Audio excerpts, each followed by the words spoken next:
À la place des clés, c'est des entités où c'est le mystère A, le mystère B, le vent, les marins, la mer, la houle, bon, enfin le vent, la houle. À la place des notes, c'est des séquences de phrases, donc ce qui fait un ensemble très polyphonique et d'une modernité étonnante. Voilà. Et c'était d'autant plus intéressant qu'il l'expliquait, il ne venait pas du courant Dada, bien au contraire, il venait plutôt d'un courant helléniste, hein, d'une tradition plus classique, et ils arrivaient à peu près à la même chose. Voilà. Et ça l'intéressait. Donc voilà, donc ça a été, et il a eu ce plaisir de pouvoir, d'avoir entre les mains à la fois le Graal et à la fois le livre Saint-Paul.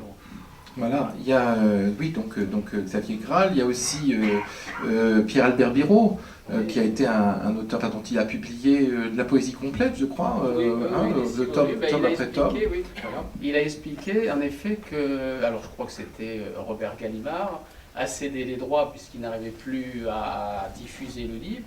Donc Arlette Albert Birot nous l'a proposé, et c'est là, peut-être ça paraît pas trop dans ce qui est la boucle, là, c'est que Gallimard a demandé, il y a, je sais pas, 4-5 ans, d'éditer un choix de poèmes de Pierre Albert Birot. Et là, repayer des droits voilà, à Rougerie, alors qu'ils avaient abandonné les droits. Parce que j'avais ma vieille voiture qui continue. C'est une belle leçon aussi voilà, sur la possibilité qui est donnée à un auteur de connaître une véritable vie finalement quand un éditeur s'en occupe vraiment. On a eu un autre exemple, c'est avec un des très beaux textes. Alors, je ne suis pas un spécialiste du surréalisme, j'aime beaucoup, mais j'ai peut-être pas tout lu. Mais il y a un très beau texte, d'après même les gens qui s'intéressent à cette période, qui s'appelle La connaissance de la mort de Roger Vitrac. Mais c'est pareil, Gallimard n'arrivait plus à le diffuser, et on l'a à notre catalogue. Bon, on le vend moyennement, là. Hein. On n'a pas le même succès que sur Pierre-Albert Birot ou sur Saint-Paul-Roux. Mais il avait raison de dire que c'est complémentaire. Il ne faut pas opposer ces maisons d'édition, parce qu'à un moment donné, lorsque Gallimard a proposé de faire un volume dans la collection de poche de Saint-Paul, c'est vrai que on a senti, nous, un impact, comme on dit maintenant, sur nos propres ventes. C'est-à-dire qu'ils ont touché quand même un plus large public que nous. Même si du coup, vient acheter chez vous les livres complets. Oui, voilà, oui, c'est bien. Oui. C'est ça, oui, bien sûr. Bien sûr. C'est important qu'il y ait eu Pierre-Albert Birot, parce qu'il me semble que, ou Boris Vian, parce qu'il me semble qu'il y a dans votre catalogue, même dans les choix de votre père, à la fois un côté, il est capable d'accueillir des textes très, très mystiques, ou, comme ceux de Gilles Baudry, par exemple, et puis aussi des textes très ludiques. Et on va entendre Jean Lancel tout à l'heure, des textes qui sortent un peu, qui ruent un peu dans les brancards, qui sortent d'une idée un peu compassée de la poésie. Il aimait ça, et il aimait bien aussi les gens qui sont en marge en marge de tous les mouvements. Il pensait que c'est justement dans le fait d'être dans cette marge qu'on trouvait peut-être, et pas dans les écrivains les plus orthodoxes de ce qu'ils peuvent représenter. Il n'était pas opposé à beaucoup de choses qui se font même actuellement, mais il n'aimait pas cette conception qu'on entend actuellement. Je pense à une phrase d'une conservatrice de Beaubourg lorsqu'il y a eu la rétrospective Warhol et sur le pop art. En dehors du pop art, il n'y a rien eu. Et ça, c'est pas la génération de mon père. Hein, c'est-à-dire qu'on peut faire, quel que soit le mouvement auquel on appartient, le plus contemporain, il y aura aussi du déchet. Et il se présentait comme ça. C'était pas. C'est pour ça qu'il revendiquait l'art de se tromper. Il aimait bien Oui. Je voudrais demander à Yves Prié de nous parler un peu de son amitié qui a été très grande avec René Rougerie, et aussi de la proximité que vous aviez avec lui, non seulement en tant que poète de la maison, ça c'est un aspect, mais aussi parce que vous avez finalement le même métier que lui. Qu'est-ce que vous pouvez nous dire de cette pratique qui peut paraître aujourd'hui archaïque de la typographie? Je poserai la même question à Olivier Rougerie, de la typographie traditionnelle au plomb, à l'âge du traitement de texte, et puis maintenant même de la disparition annoncée, à laquelle moi je ne crois pas, mais à la disparition annoncée du livre papier.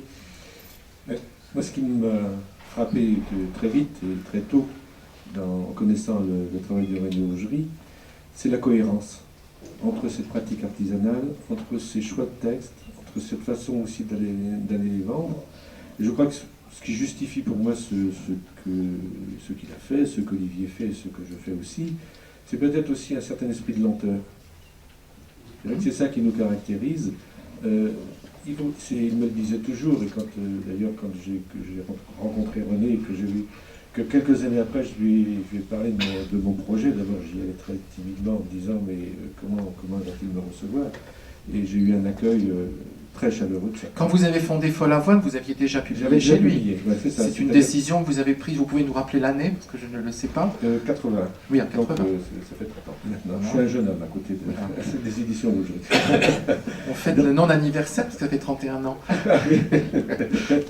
Donc, c'est ça, c'est cette cohérence, c'est cet esprit de lenteur et cet esprit aussi de retrait, et ça, je le partageais avec lui, et je le partage avec Olivier, c'est-à-dire que autant on peut être dans des manifestations, et moi je ne fais pas la tournée pour vendre des livres, chose que je suis incapable de faire, mais autant quand on sort, le plaisir aussi de rentrer chez soi, c'est-à-dire que je crois que autant l'écriture de poésie, la lecture de poésie, mais je veux dire la fabrication du recueil de poèmes demande un retrait, demande aussi une phase de silence, et l'atelier est le lieu idéal pour ça.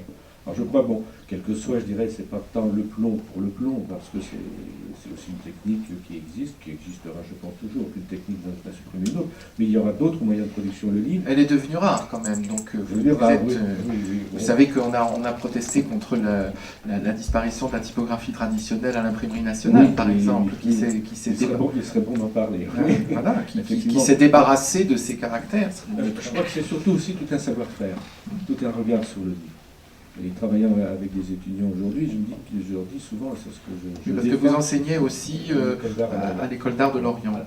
Ce que je dis souvent, c'est que, à la limite, peu importe finalement maintenant la technique, puisqu'effectivement le numérique va permettre l'impression numérique, il ne faut pas non plus confondre la technique et le contenu, l'impression numérique va permettre des choses peut-être plus faciles, mais il n'en reste pas moins qu'un livre, qu'une page, c'est un blanc dans lequel on va inscrire quelque chose. Et que avoir des marges, travailler dans le respect de cette démarche, c'est aussi donner la meilleure chance au livre ou au texte d'une façon générale. Et je crois que là, c'est la grande leçon que j'ai appris avec René, effectivement, quand on en parlait.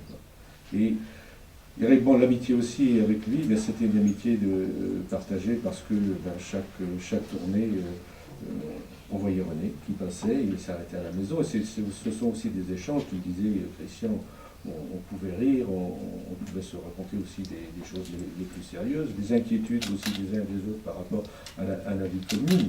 Et pour moi, tout ça fait partie de l'ensemble, fait partie, je dirais aussi de son œuvre. C'est-à-dire que autant il disait que la poésie ne pouvait pas être détachée de ce qu'on vit. Et je vois ça aussi en tant qu'auteur, c'est aussi une leçon que j'ai prise, et cette exigence d'aller finalement vers l'essentiel de ce qu'on avait à dire. Et quand Olivier, tu disais, il s'intéressait à beaucoup de courants, à beaucoup de choses très diverses, pour moi, ce qui faisait l'unité dans son travail, et je crois que c'est une leçon que tout éditeur devait reprendre, c'est quand il y a une rencontre avec quelqu'un, c'est de l'amener à donner le meilleur de ce qu'il peut donner. C'est-à-dire à débarrasser aussi de toutes les scories, de tout. Et ça, il me l'a dit à certaines fois, quand il y avait un recueil qui était refusé, et tant mieux. Bon, sur le coup, on râle un peu en disant « il n'a rien compris ». Non, c'est moi qui n'avais rien compris. Et après, on s'aperçoit qu'effectivement, il avait parfaitement raison. C'est-à-dire que là, c'était cette exigence aussi. Quand il parle d'une amitié exigeante avec ses auteurs, je crois qu'il a utilisé le terme très précis qu'il fallait utiliser. Vous avez dit, il y a un reportage que j'ai vu sur Internet, vous voyez, il y a des choses intéressantes sur Internet, où vous avez dit une chose sur laquelle j'aimerais bien que vous reveniez, parce que je crois que c'est important, c'est que vous avez appris ce que ça pouvait être que l'authenticité dans l'écriture, à régler votre choix sur cette notion et à la distinguer de la question un peu viciée de la sincérité qui est trop psychologique. Oui, est-ce que vous pouvez nous expliquer ce qui vous a appris sur ce terrain-là? C'est ce que je viens de dire, c'est-à-dire qu'en fait, le travail poétique aussi, c'est un travail d'écriture, c'est un travail.